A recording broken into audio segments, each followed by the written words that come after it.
It sure feels like we've turned a corner when it comes to new announcements, as this week grants us a wild assortment of brand new Switch titles. We've got 8 of them, 7 are brand new, and 1 is a release date update. But within that pile, Gabe, there is so much kind of crazy variety.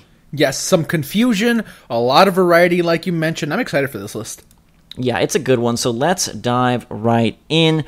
The first game to discuss is Abzu from Giant Squid and 505 Games. It's hitting Nintendo Switch on November 29th for $20. This game is really, really cool. It came out in 2016 on other platforms, and some of the development team previously worked on Journey, which you might remember as a beautiful, serene, and emotionally evocative experience. I would say that Abzu doesn't have as much emotion or depth, but it has plenty of beauty. You are diving through these absolutely gorgeous underwater scenes, and it really is one of those just magical experiences, a game that is all about just wowing you, but not via action and explosions, but via beauty and animals. Yeah, if people don't know what Journey is, that was like a Game of the Year contender when that was originally released. It's been some time, but regardless, Abzu is not going to have the exact same quality or the pedigree, but it's still a really fun time. I actually played it. It's a shorter experience. I like your choice of words when you said depth, because this is an underwater game.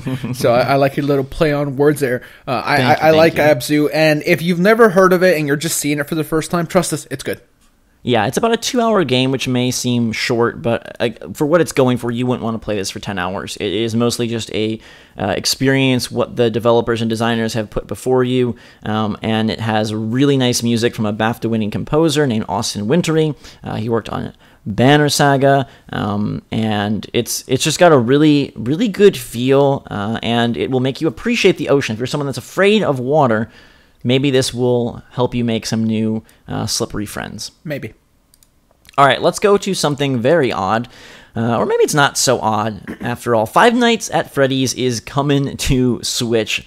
They're bringing the original 5 titles to the platform at some point in the near future. They are improved HD ports. They'll be coming to Xbox, PlayStation, Android, iOS, and Switch, and giving you all of the classic scares that created, I would say, tons of big YouTube channels starting back in 2014. Yeah, the Five Nights at Freddy phenomenon, it's going to become a movie or something like that. They were working on a script. He says that he's even working on a big budget Five Nights at Freddy's game, but we're getting the original games on Switch. Confession time, I've never played any of these. I'm immune to scares, as you know. Mm-hmm. I don't get scared. It's not a feeling that I am capable of experiencing. I've never played these, have you? I have. I get scared very easily, so they're not fun times for me. They're very much a product of an era and product of sort of the YouTube rush, right? Watching these on YouTube, I don't think anyone would say that these are great games. They're very simplistic. It's impressive that one dude created this entire, as you mentioned, is now an empire. I don't know that this is something like, hey, go play it. Maybe if you want to carry them with you for nostalgia, or maybe if you only experienced a couple of them, or if you just want to see them in HD, if you were a big fan. Now that you have the YouTube app on Switch, you can switch between playing Five Nights at Freddy's and then watching other people play Five Nights at Freddy's. I'm going to be skipping these just because, as I said, it's kind of more of a thing of the era, thing of the past, but it's cool that they're coming HDified to the Switch. Yeah, I never played them before. I don't think this is going to be reason enough for me to play them. I think if you don't get scared and jump scares don't super affect you, I think they're pretty boring, but that's just my opinion. Yeah. Maybe you guys love them. That's perfectly fine too. It's cool that Five Nights at Freddy's is on Switch. Again, some of the franchises that are appearing on the Nintendo platform, it's an impressive amount of variety. And if you want variety, let me take you to the next 3-pack of games from THQ Nordic. They are bringing back some THQ classics for release in early 2019. You've got the Raven Remastered, the Book of Unwritten Tales 2, and my personal favorite, Sphinx and the Cursed Mummy. Now, I want to let you know that Sphinx and the Cursed Mummy came out in 2003, so this was the PlayStation 2 Xbox era. I asked for this game for Christmas of that year. I don't remember what platform. I think it was also on GameCube, but man, if you thought bringing back Saints Row and Diablo was a blast from the past, we're getting Sphinx and the Cursed Mummy. Why is this happening? I don't quite No, it does seem odd. The game got an 8.5 from IGN, so it was a quality release 15 years ago, or it'll be almost 16 years once 2019 rolls around. It's a Zelda-style game, like, if that helps. And, I mean, whatever. It got positive reviews back in the day. It's probably not going to hold up super well, but I'll give you the official description here for Sphinx and the Curse of the Mummy. An original third-person action-adventure inspired by the mythology of ancient Egypt, traveling the world via magical portals to foil the evil plans of sets. Okay, there's a lot here. I don't know what's happening. Did you ever get it when you asked for it? Oh yeah, I got it. It was pretty cool. It's not something like to really, put on your like all-time greats list. It's very much like just like Freddy's an era game, right? Running around these worlds, you get to be both Sphinx and the Cursed Mummy, of course, and collect stuff, jump, fight stuff. It's very much in that fashion. The Mummy is kind of funny, and the Sphinx is kind of cool. And they did add HD textures to the Steam version, so I'm sure that's what we're getting here. It's $15 on Steam. It's again, a blast from the past. If that era speaks to you, if you fondly remember the GameCube, PS2, Xbox era, maybe that's something to get. I'm curious to see how they price these things. The other titles, to be frank, I'm not familiar with at all. The Raven Remastered and Book of Unwritten Tales 2. Edgar Allan Poe? The Raven Remastered is also on Steam. It did not get anywhere near as good of reviews as classic Sphinx. It is a whodunit adventure crime mystery, so if that appeals to you. And I'm going to spoil it now. Zach did it.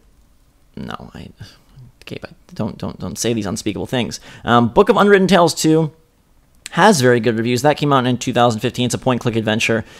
So it's just weird that, okay, like THQ Nordic, it would be nice if they brought like the Darksiders trilogy to Switch. I think that would be probably a more exciting trio of games than this trio. But hey, maybe this is laying the groundwork for a Darksiders trilogy sometime later in the year.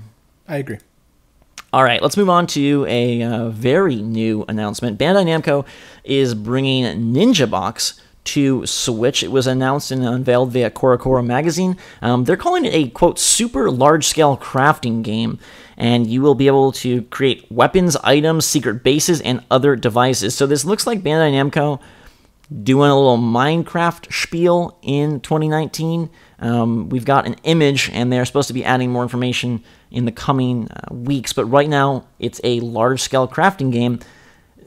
Could be cool. I mean, Dragon Quest Builders is very effective on Switch. Yeah, Square took that formula and did something very, very cool with Dragon Quest. Hopefully, Namco is successful in their attempt as well. I mean, I'm assuming there's going to be like multiplayer and stuff, so I mean, we'll see how all that turns out. But yeah, like you said, for now we have an image, and that's what you're seeing here. So. Right. I mean, it is looking like it's going to be exclusive to Switch. It's a new property, so I think those two factors make this one to watch for. And we'll have to wait to see gameplay sometime next year. There's no release date. I'm just expecting that it will be out sometime next year, maybe 2020 even. But hopefully we start getting more of this stuff. Developers and publishers really bring in some big new specifically made titles to Switch after they saw the initial sales. That stuff should be rolling around in 2019. It looks like SMITE is also going to roll around in 2019. This one is not an official announcement. This one was uncovered by data miners. They have found a Founders Pack on Nintendo Switch. Paladin's got a Founders Pack, and that is obviously a prominent free-to-play title on Nintendo Switch. And now we've got SMITE, in theory, coming to Switch sometime probably soon. Yeah, Hi-Res Studios already saw some success with Paladins on Switch, so why not bring over SMITE? I've played SMITE, have you? I did a little bit back when that was sort of like the new hotness was getting sort of everyone on board with MOBAs. I never glommed onto any of them in particular. I do like that SMITE has more direct control of the characters and a more, action gamey perspective. I think that's pretty cool. But there's just like too much time required to be good at these games for me to really invest. Yeah, but hey, it'll be free, so you can at least try it. Free-to-play games on Switch, totally a thing now, and you don't need to have the Nintendo Switch Online to jump in and try it.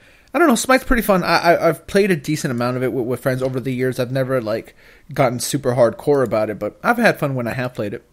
Very, very, very cool. And just to note, Paladins was leaked in patch notes, so this kind of lines up that it's probably coming in high res, has an affinity for Switch. And as you mentioned, it is really cool to see a number of online games coming to the platform and already on the platform, and having, hey, this Nintendo hybrid that you can take with you that has Paladins and Smite and Fortnite, like, pretty cool, and not something that I probably would have predicted a few years back.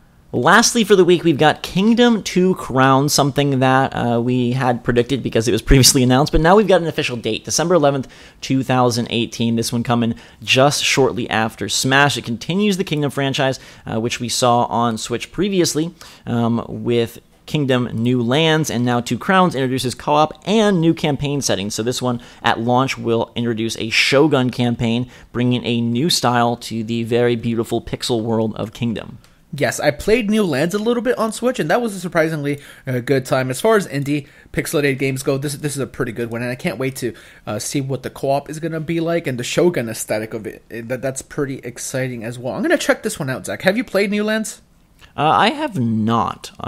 For better or worse, it sounds like it is a quality game, especially from like the like you said, like the pixel art scene. Like it is one of the good ones. And New Lands got pretty good marks, and they updated it frequently. This is a pretty cool micro-strategy experience where you are building up defenses and developing technologies and exploring as well. And co-op just seems to be a really good fit for that. I'm not sure if it's going to have... I can tell you. Oh, it does have online co-op. No. Drop in and drop out. No, it does on other platforms. They are saying that the Switch version is still being explored.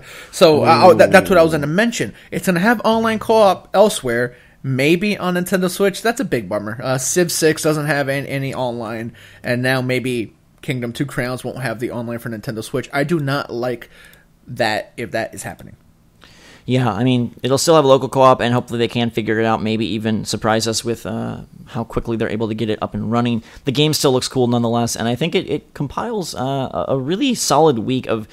Abzu is a very fun quality product. You know, certain people would say that they're in love with Five Nights at Freddy's, so that's exciting. Kingdom 2 Crowns looks to be very cool, and then we've got Gabe, the immensely incredible trio from THQ Nordic, plus this new thing from Bandai Namco that looks to be potentially pretty fun. Smite as well is a standout title if you're a fan of that genre. So let us know in the comments down below which of these games you are most pumped for. It's a pretty good week. Gabe, I'm going to give my marks to Abzu just because I think that game is one that most people should experience. Yeah, I agree with you. I also want to give a little shout out to Kingdom 2 Crowns because I like the first one, and the Shogun section of this one should be really fun, and the co-op, even if they can't get the online nailed down, if you have someone next to you, you can do local, so I mean, that'll be fun. Yes, let us know which ones you're pumped for in the comments down below. Make sure to subscribe to stay up to date on all the latest and greatest from the Switch and its lineup of releases. We had some weeks where like nothing was happening, but I feel like whatever lull that was is now long forgotten because they are coming fast and furious. We actually get to pick and choose which ones to highlight here, which is always a fun time. So stay tuned for more next week. Until then, follow us on Twitter and Discord. There's links in the description below. For myself and Gabe, have a fantastic day. We love you. Switch Force, out.